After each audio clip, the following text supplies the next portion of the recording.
ಎಲ್ಲರಿಗೂ ನಮಸ್ಕಾರ ಸ್ನೇಹಿತರೆ, ನಮ್ಮ ಚಾನಲ್ಗೆ ಸ್ವಾಗತ. ಇವತ್ತಿನ ಈ ವಿಡಿಯೋದಲ್ಲಿ ವಟಸಾವಿತ್ರಿ ವ್ರತಕಥೆಯನ್ನ ತಿಳಿಯೋಣ. ಪುರಾತನ ಕಾಲದಲ್ಲಿ ಮಾದ್ರಾ ದೇಶದಲ್ಲಿ ರಾಜ ಅಶ್ವತಾಪತಿ ಎಂಬ ರಾಜನು ಆಳ್ವಿಕೆ ನಡೆಸುತ್ತಿದ್ದನು. ಅವನಿಗೆ ಸಂತಾನ ಭಾಗ್ಯ ಇರಲಿಲ್ಲ. ಆದ್ದರಿಂದ ಅವನು ದೇವಿ ಸಾವಿತ್ರಿಯನ್ನ ಭಕ್ತಿಯಿಂದ ಆರಾಧಿಸಿ ತಪಸ್ಸು ಮಾಡಿದನು.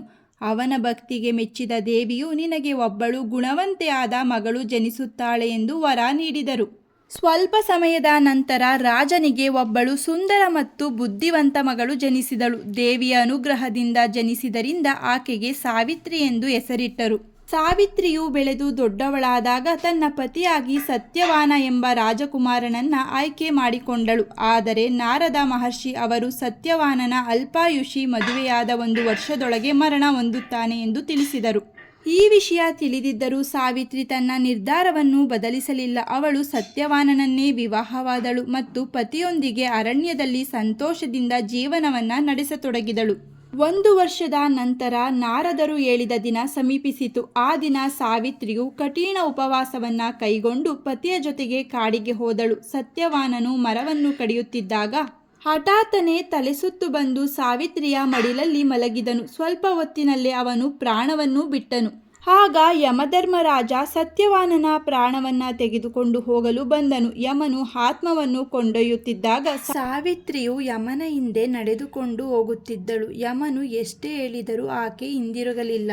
ಯಮಧರ್ಮರಾಜನು ಹಿಂತಿರುಗು, ಇದು ಧರ್ಮದ ನಿಯಮ ಎಂದು ಹೇಳಿದರು. ಸಾವಿತ್ರಿಯು ತನ್ನ ಪಾತಿವ್ರತ ಭಕ್ತಿ ಮತ್ತು ಧರ್ಮಜ್ಞಾನದಿಂದ ಯಮನೊಂದಿಗೆ ಮಾತನಾಡುತ್ತಾ ಅವನ ಹಿಂದೆ ಸಾಗಿದಳು. ಆಗ ಸಾವಿತ್ರಿಯ ಪತಿ ಭಕ್ತಿ, ಜ್ಞಾನ ಮತ್ತು ಧರ್ಮನಿಷ್ಠೆಯನ್ನು ಮೆಚ್ಚಿದ ಯಮನು ಆಕೆಗೆ ಹಲವು ವರಗಳನ್ನು ನೀಡಿದನು.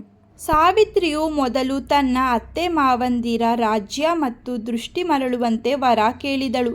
ಯಮನು ಅದನ್ನು ಅನುಗ್ರಹಿಸಿದನು. ಮತ್ತೆ ಯಮನು ಇನ್ನೊಂದು ವರ ಕೇಳಲು ಹೇಳಿದಾಗ ತನ್ನ ತಂದೆಗೆ 100 ಪುತ್ರರು ಜನಿಸಲಿ ಎಂದು ಕೇಳಿದಳು. ಅದನ್ನು ಯಮನು ನೀಡಿದನು.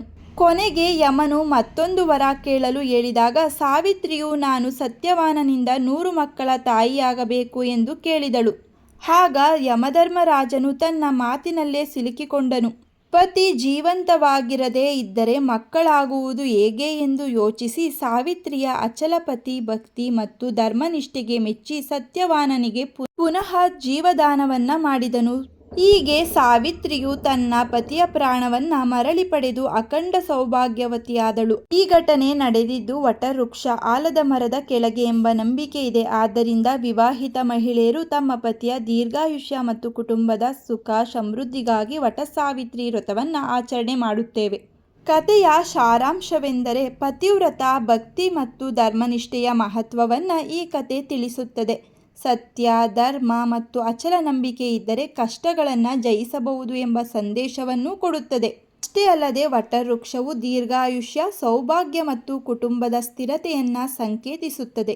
ಇವತ್ತಿನ ಈ ಮಾಹಿತಿ ನಿಮಗೆ ಇಷ್ಟವಾಗಿದ್ದಲ್ಲಿ ನಮ್ಮ ವಿಡಿಯೋವನ್ನು ಲೈಕ್ ಮಾಡಿ, ಹಾಗೆ ನಿಮ್ಮ ಫ್ಯಾಮಿಲಿ ಮತ್ತು ಫ್ರೆಂಡ್ಗೆ ಶೇರ್ ಮಾಡಿ. ಇದೇ ರೀತಿಯ ಮತ್ತಷ್ಟು ಮಾಹಿತಿಗಾಗಿ ನಮ್ಮ ಚಾನಲನ್ನು ಸಬ್ಸ್ಕ್ರೈಬ್ ಮಾಡಿಕೊಳ್ಳಿ. ಮತ್ತೆ ಸಿಗೋಣ ಮತ್ತೊಂದು ವಿಡಿಯೋದಲ್ಲಿ. ಎಲ್ಲರಿಗೂ ಧನ್ಯವಾದಗಳು.